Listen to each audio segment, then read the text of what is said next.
hello guys এই ভিডিওত আপোনালোকক দেখুৱাম ইউবিট পেট্ৰ কাৰ্ডখন কেনেকৈ কেৱাইসি কৰা হয় গতিকে ভিডিওটো স্কিপ নকৰাকৈ শেষলৈকে চাই গৈ থাকিব আৰু যদি ভাল লাগে ভিডিওটো শেয়াৰ কৰিবলৈ নাপাহৰিব ফাইন পাৰ্কছৰ পৰা যেতিয়া এই মেছেজটো আহিব এই লিংকত গৈ আপোনালোকে ওপেন কৰি ল'ব ওপেন কৰাৰ পিছত আপোনাৰ ৰেজিষ্টাৰ মোবাইল নম্বৰত OTP যাব OTPত আপুনি সাবমিট কৰি ল'ব সাবমিট কৰাৰ পিছত CKYC কৰিব লাগিব অৰ্থাৎ central KYC registry terms and কণ্ডিশ্যনত টিক কৰি এগ্ৰি এণ্ড কণ্টিনিউত ক্লিক কৰিব লাগিব ক্লিক কৰাৰ পিছত এই পেজটো ওপেন হ'ব প্ৰথমতে আপুনি সিলেক্ট কৰিব লাগিব KYCত আপুনি কিহৰ থ্ৰুদি কৰিব পান কাৰ্ড হলে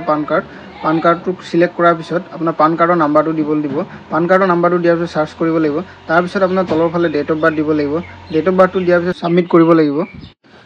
সাবমিট কৰাৰ পিছত ইয়াৰ KYC ডিটেইলছত আপোনাৰ গোটেই ডিটেইলছটো দেখিবলৈ পাব এনে ধৰে গোটেই তথ্যখিনি যদি আপোনাৰ শুদ্ধ আছে তেতিয়ালে টিক কৰি সাবমিট কৰিব লাগিব সাবমিট কৰাৰ পিছত এই পেজটো ওপেন হ'ব লাইভ সেলফি বিচাৰিব তাৰ কাৰণে আই কনফাৰ্ম টু প্ৰসিড ফাৰ্দাৰ টিক কৰি সাবমিট কৰিব লাগিব তাৰ পিছত এলাউ কৰিব লাগিব এলাউ কৰাৰ পিছত আপোনাৰ কেমেৰাটো ওপেন হ'ব এনে ধৰে ওপেন হোৱাৰ পিছত ধুনিয়াকৈ এটা পজিশন লৈ সেলফি ল'ব লাগিব